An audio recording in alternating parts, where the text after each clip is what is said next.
할렐루야. 설교 들을 때 집중해서 우리가 듣는데 아멘 하면서 들을 때에 우리의 마음이 열리게 되는 줄로 믿습니다.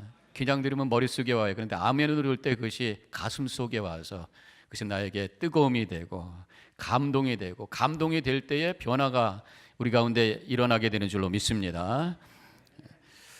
오늘은 십자가 시리즈 제 세 번째입니다. 첫 번째는 제가 뭐에 대해서 하셨는지 기억나세요? 다 잊어버리셨죠?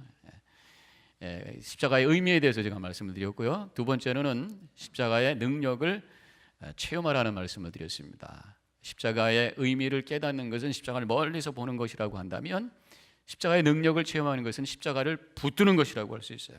근데 오늘은 십자가를 지고 가라. 십자가는 바라보고 붙들고만 있는 것이 아니라 이제는 내가 지고 주님을 따라가는 그런 삶을 사는 거라는 거죠. 십자가를 바라보면서 와지는 것은 감동입니다. 감사합니다. 십자가를 붙들 때는 능력입니다. 여기까지는 성도예요. 믿는 사람이에요. 그런데 십자가를 메고 가는 사람은 어떤 사람이에요? 제자인 줄로 믿습니다. 우리가 이제 성도에서 더 나아가서 제자가 되어야 돼요. 주님께서 우리를 부르신 것은 믿는 자로 머물 것이 아니라 예수님을 따라가는, 예수님의 길을 쫓아가는, 예수님의 뜻을 이루어가는 제자의 삶을 살기를 원하셔서 우리를 부르셨습니다. 그래서 오늘 봉독한 말씀 속에 23절 중심 메시지가 되는 23절을 함께 같이 읽겠습니다. 아무든지 나를 따라오려거든 자기를 부인하고 날마다 제 십자가를 지고 나를 따를 것이니라. 자, 그럼 이 말씀을 가지고 오늘 함께 나누기 원하는 것은 예수님을 이제 십자가를 지고 따른다는 게 뭐냐? 십자가를 지고 따른다는 게 뭐냐? 이것을 구체적으로 몇 가지로 나누어서 말씀을 하기를 원합니다. 제일 먼저 좀 소극적인 차원이겠습니다만은, 예수님 십자가를 우리가 지고 따른다고 하는 건 뭐냐? 나에게 주어지는 고난을 소화하는 거예요. 십자가를 지고 가라라는 메시지는 고난을 소화하라, 그런 말씀입니다. 십자가는 우리가 지고 가야 될 그런 고난을 의미한다고 볼 수 있어요. 오늘 봉독한 말씀에서도 고난에 대한 말씀이 바로 앞절에 나오고 있습니다.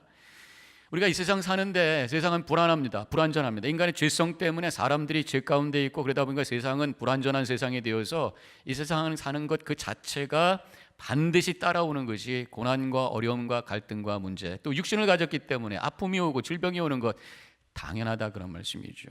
그것을 우리가 잘 감당하면서 소화하면서 살아나가는 것이 십자가를 지고 예수님을 따라가는 것이라는.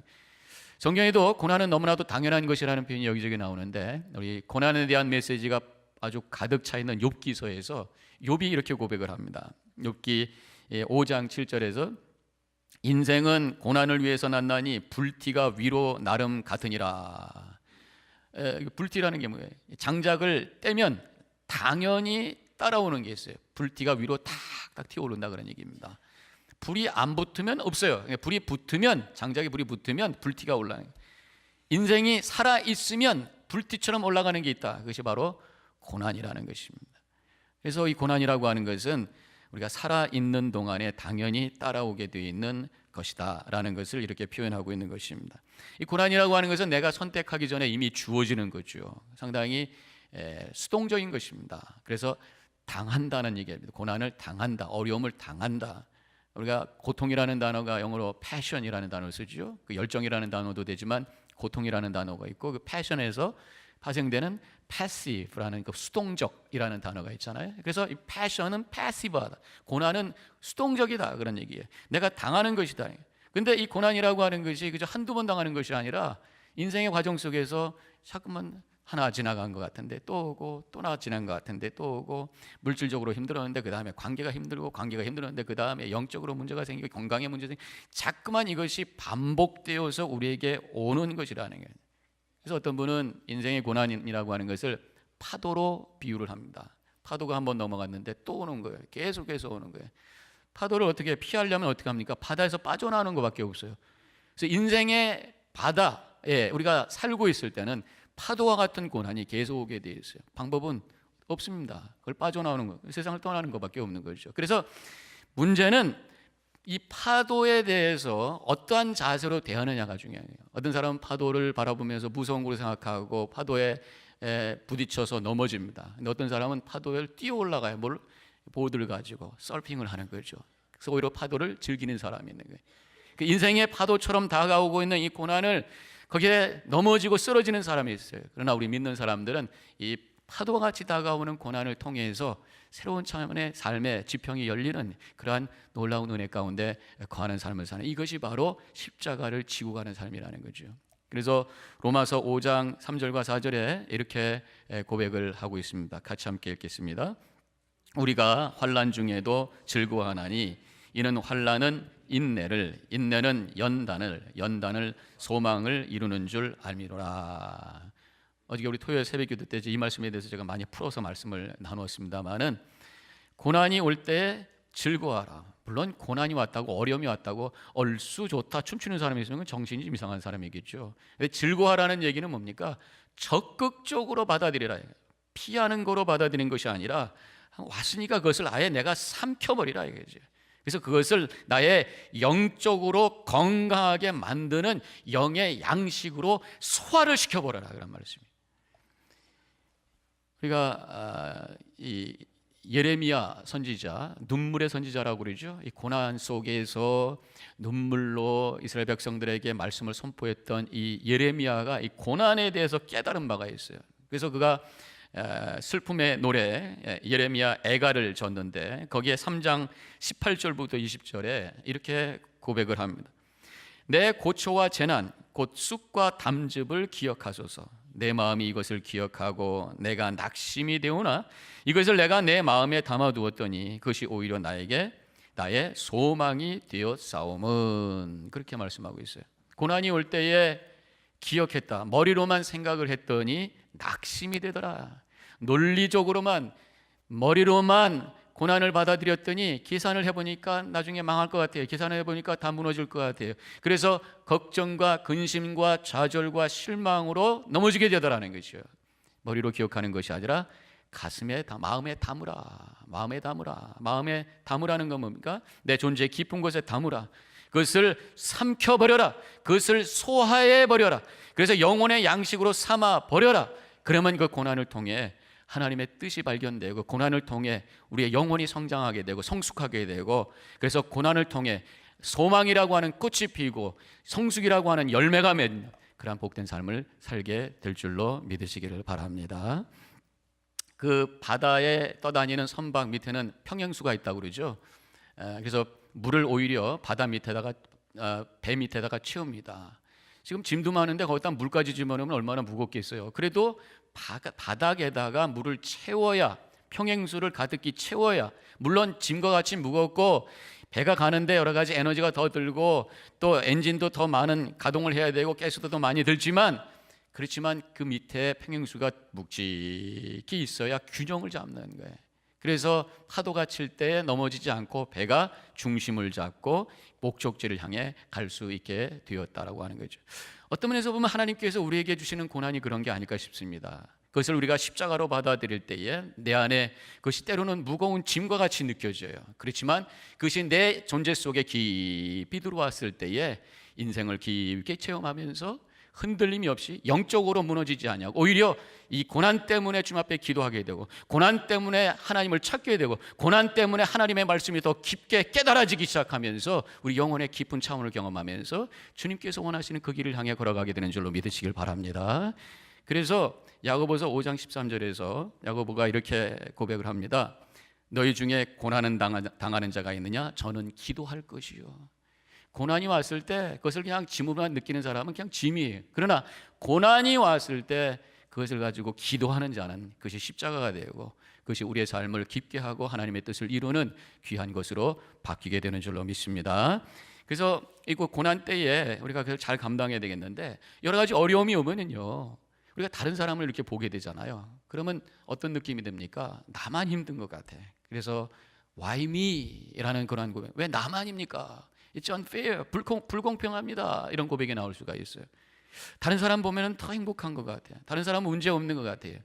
그렇지만 항상 우리는 그거 아셔야 됩니다. 다 뚜껑을 열어보면 그 속에 나름대로 씨름하고 있는 그 고난이 있고 나름대로 갖고 있는 십자가가 있다는 것이에요. 1960년대 공산 치하에서 고난당한 루마니아 교회 지도자였던 리차드 범브란트 목사님이 계십니다. 그가 여러 가지 공산당에게 의해서 핍박을 당하고 어려운 거예요. 당신이 지고 가야 될 십자가가 굉장히 힘들어요. 그래서 하나님 왜 이렇게 나에게 큰 고난을 주시고 하나님 나에게 이렇게 무거운 십자가를 주셨습니까? 라는 그런 탄식을 하면서 하나님께 기도했던 적이 있습니다. 그런데 한 번은 꿈을 꾸게 되었는데 그 꿈속에서 하나님께서 나타나셔서 그렇게 힘드냐? 그러면 네가 여기 십자가가 많은데 다른 거 한번 골라볼래? 그 언덕 위에 십자가가 많이 있다라는 거예요. 그래서 자기가 갖고 있는 십자가를 옆에다 내려놓고 다른 십자가, 마음에 드는 십자가를 골랐대요. 저쪽에 보니까 반짝반짝 금으로 되어 있는 십자가가 있어서 가봤더니 이게 금 덩어리로 만들어가지고 들 수도 없이 너무너무 무거워가지고 감당을 못하겠어요. 그래서 이렇게 봤더니 장미꽃으로 만든 십자가에서 와, 얼마나 아름답고 얼마나 향기가 있는지, 야, 그거 메고 가면 행복하겠다 맸더니 웬걸 가시가 팍팍팍 찔려가지고 감당할 수가 없어요. 이거는 이래서 안 되고 저거는 저래서 안 되고, 그래서 고르다가 이거만 맞겠다 딱 했더니 아까 내려놨던 거 그거다라. 그러면서 이 목사님이 깨달은 것이, 나에게 주어진 어려움과 문제가 가장 나에게 맞는 십자가구나, 하나님께서 필요해서 나에게 주신 거구나, 감당하면서 가겠습니다. 그러면서 그 어려움을 극복해 냈다라는 그런 간증을 하셨습니다.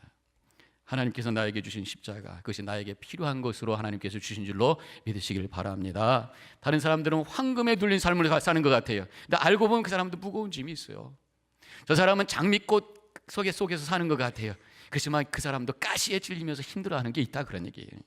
나에게 주신 십자가 힘들지만 내가 감당해야 될 몫이고 하나님께서 나에게 필요한 것을 주셨다라고 하는 것을 믿으면서 그것을 잘 감당해 나갈 때, 잘 소화해 나갈 때 그 십자가를 통해서 하나님이 영광 드러내는 복된 삶을 살게 되는 줄로 믿으시기를 바랍니다.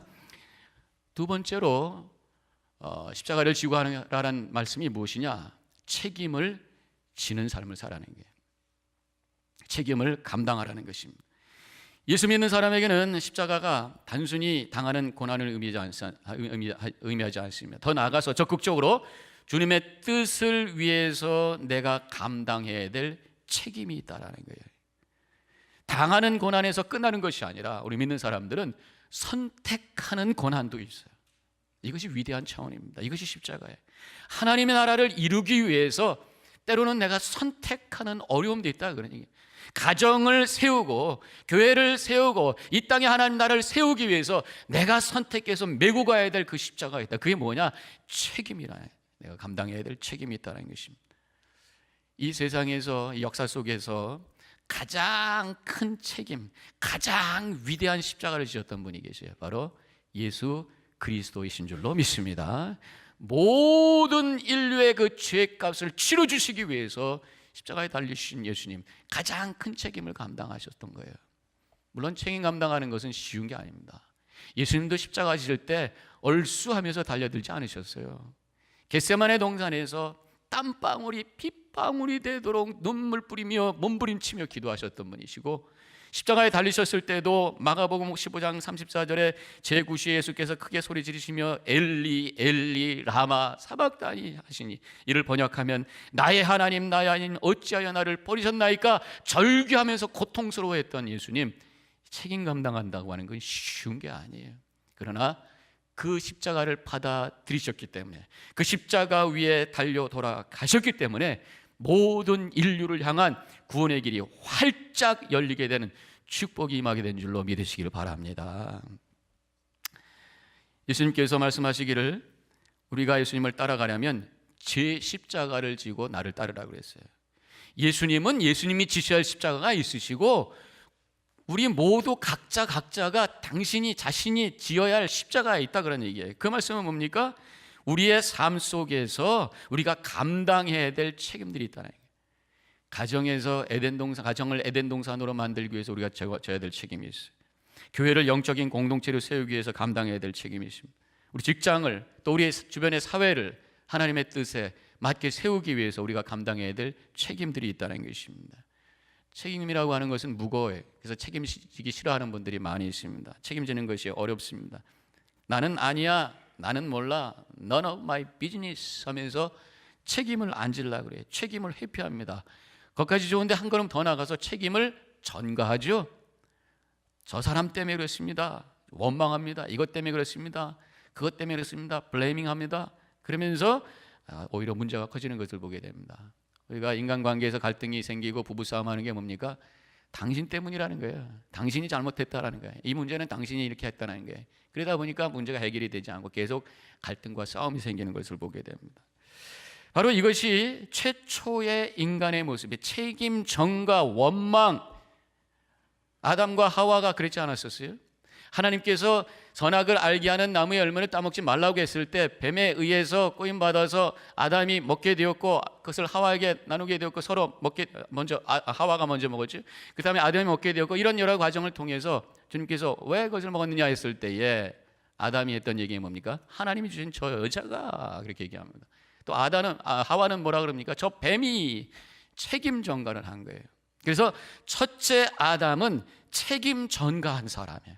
그러나 둘째 아담 누굽니까? 로마서에서 얘기하는 둘째 아담은 바로 예수 그리스도. 예수 그리스도는 책임을 지신 분이 책임을 지셨기 때문에 우리들에게 다시 한번 에덴 동산이 회복되는 그러한 은혜를 허락해 주시는 줄로 믿으시길 바랍니다. 책임을 질 때에 거기서 하나님 나라가 생기는 거지. 그러면 우리의 삶 속에서 책임을 진다는 게 뭐겠습니까?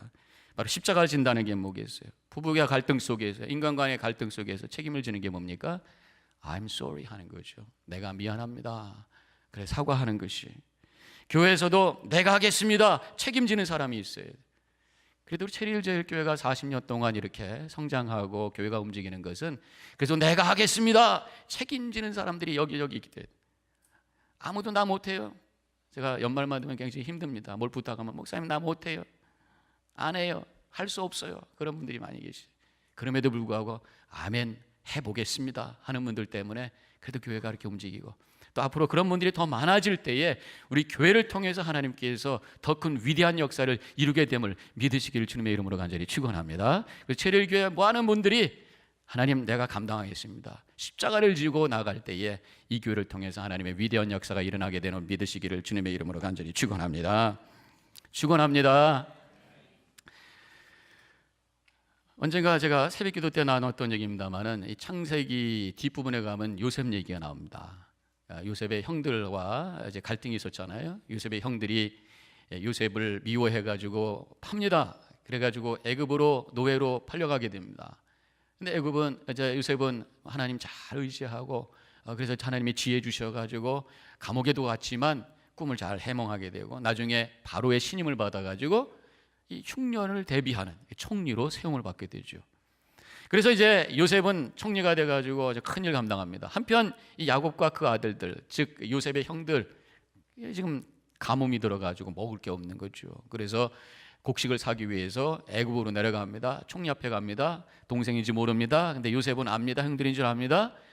모르는 척하지요. 이제 이번에 곡식을 주면 그냥 가서 못 올 것 같으니까 다시 오게 하기 위해서 그리고 자기가 사랑하는 같은 배에서 난 동생 베냐민을 보고 싶었어요. 그래가지고 계략을 세워서 형들을 간첩으로 봅니다. 정탐꾼이다 잡아라.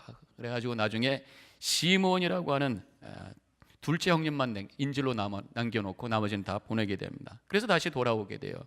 돌아왔는데 이제 지나면서 이제 먹을 곡식이 다 사라졌습니다. 다시 돌아가야 돼요. 내려가야 돼요. 가서 시몬도 데리고 와야 되고 곡식도 사와야 됩니다. 문제가 생겼습니다.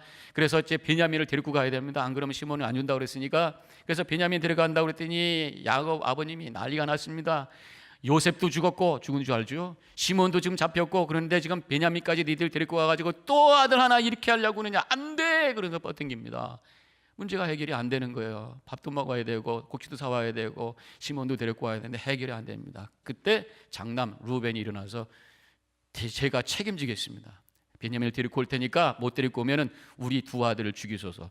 근데 그거는 좀 비현실적이죠. 어떻게 할아버지가 손자를 죽이겠어요. 그래도 책임지겠다는 그런 얘기잖아요. 그리고 이제 또 유다가 일어납니다. 아버님 제가 책임지겠습니다. 그러면서 창세기 43장 9절에서 이렇게 얘기하잖아요. 내가 그를 위하여 담보가 되오리니 아버지께서 내 손에서 그를 찾으소서. 내가 만일 그를 아버지께 데려다가 아버지 앞에 두지 아니하면 내가 영원히 죄를 지리이다. 내가 인질로 잡혀 있는 한이 있어도 영원히 거기에 인질로 잡혀 있는 한이 있어도 베냐민을 꼭 데리고 올 테니까 내가 책임질 테니까 보내주세요. 유다가 넷째 아들이지만 형님 노릇을 합니다. 그래서 야곱이 마음에 감동이 돼가지고 데리고 가라. 그러면서 창세기 43장 14절에 보면은 하나님께 딱 맡깁니다. 내가 자식을 잃게 되면 이리로다. 그래서 문제가 해결이 되죠. 내려가게 되고 결국 요셉과 또 상봉하게 되고 나중에 가족들이 다 기근을 피해서 애굽으로 내려가는 해피 엔딩의 이야기가 바로 거기 있어요. 왜? 책임지는 사람이 있었기 때문에. 십자가를 지는 것, 책임지는 거예요. 우리 가정과 교회와 이 사회를 위해서 하나님께서 나에게 맡긴 그 사명 감당하여 하나님의 영광 돌리고 주님의 뜻이 이루어지는 축복된 삶을 살아가시기를 주님의 이름으로 간절히 축원합니다. 마지막으로 한 가지 더, 십자가를 진다고 하는 게 뭐냐? 하나님께 헌신하는 거예요. 하나님께 헌신하는 것입니다.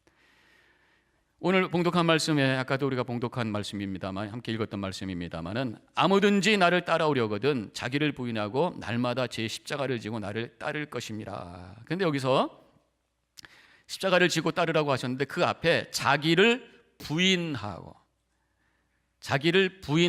그 다음에 십자가를 지고 따르라. 자기를 부인해야지 십자가를 지는 거예요.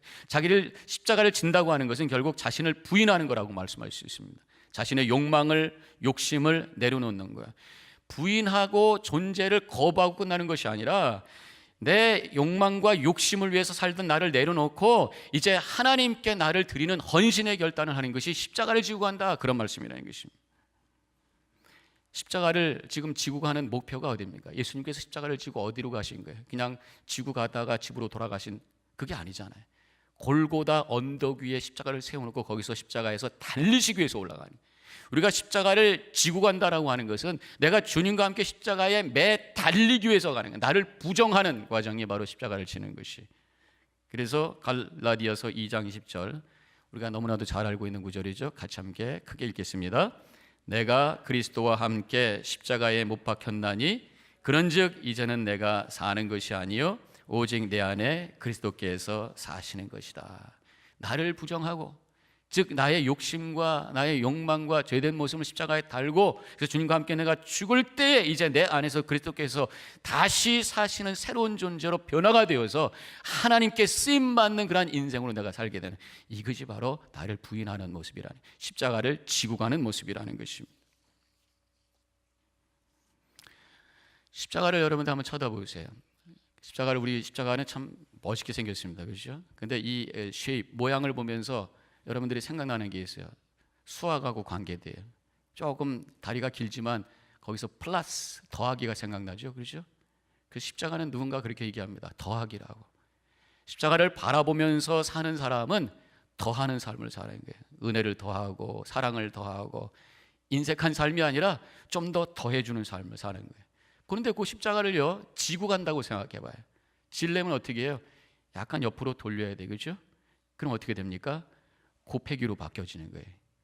십자가를 바라보는 사람은 더하는 삶이라고 한다면 십자가를 지고 가는 삶은 더 풍성한 은혜를 나누는 곱하기의 삶을 사는 줄로 믿습니다.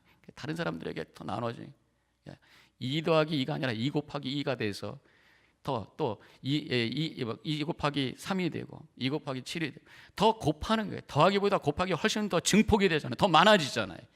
그래서 우리를 통해서 하나님의 사랑과 은혜가 다른 사람들에게 풍성하게 베풀 수 있는 그 곱하기의 인생을 살아나가는 것이 바로 주님의 십자가를 지고 따라가는 삶인 줄로 믿으시기를 바랍니다. 그냥 있으면 그 인생은 마이너스와 나누기의 삶이 돼 있어요. 마이너스 빼는 거예요. 이것 빼고 저것 빼고 인색하게 되고 배타적이 되고, 또 나눕니다. 사랑과 사이를 나누고 가르고, 그래서 불신을 만들고 싸움을 만드는 나누기의 인생, 십자가가 없는 인생입니다. 십자가는 덧셈과 곱셈, 더해주고 곱해주는, 그래서 하나님의 은혜와 사랑이 다른 사람들에게 풍성히 나누어지는 하나님의 은혜 통로로 쓰임받는 복된 삶이 되시는 줄로 믿으시기를 주님의 이름으로 간절히 축원합니다.